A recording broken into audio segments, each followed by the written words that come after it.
Well, we've been saying really certainly since yesterday that we had been saying consistently since pre-Stormont House agreement, during the course of the talks and post-Stormont House agreement, that what we wanted to see was full protection for those vulnerable in society, both current claimants and new claimants. We had repeated that on many occasions. We've been told over the last day or two that it was very clear that that was never going to be the case. And what we have undertaken to do today is to produce documentary evidence to show that, in fact, the DSD Minister in the middle of February decided to come forward with new proposals to change that proposition and that understanding, so that new claimants and indeed current claimants would not be fully covered by the welfare scheme that we had worked out together with all of the other parties in Stormont. There's been a lot of accusation, I suppose, and information given out.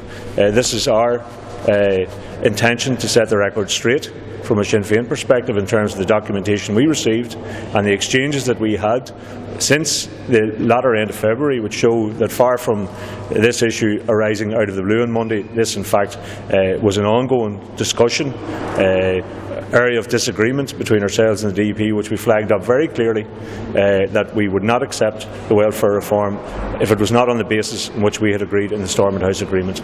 We sought meetings with the DUP all of last week. We agreed to meet them on Friday, in which they would present further figures to us. Martin McGuinness travelled from Derry for that meeting. It didn't happen. He left without any figures, despite what was reported in some of the media in the last day or two. And we had sought again over the weekend for further meetings to try and thrash this out and reach an agreement, because our objective in all of this was not to halt the welfare reform bill, but was actually seek an agreement to implement that which we had agreed at Stormont House. That hadn't proved possible, and we were forced to take the course of action that we took on Monday. We're obviously, as we said then, we're in resolution mode, we're in problem-solving mode. Martin McGuinness and Peter Robinson are in the States at the moment. They've been speaking through this. They'll be back in the morning. We intend to get back down to this discussion again, and we hope to get back on track to that which was agreed among ourselves in Stormont House and Stormont Castle, and that is the full protection of those categories of people, of children with disabilities, adults with severe disabilities, the long-term sick, children from families that are already on the poverty line, that we get full cover for now and into the future for these claimants. The dossier outlines a series of exchanges of papers that were brought to us. It also exposes the fact that we said that there was information withheld from us for a period of time between December and late February.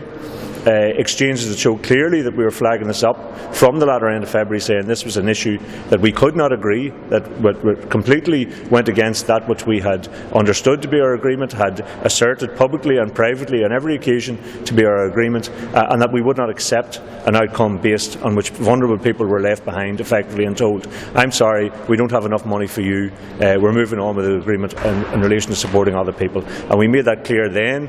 We made it clear in February when we first got sight of the propositions brought forward by the DSD Minister, and we've been making it clear every day to the DUP since that.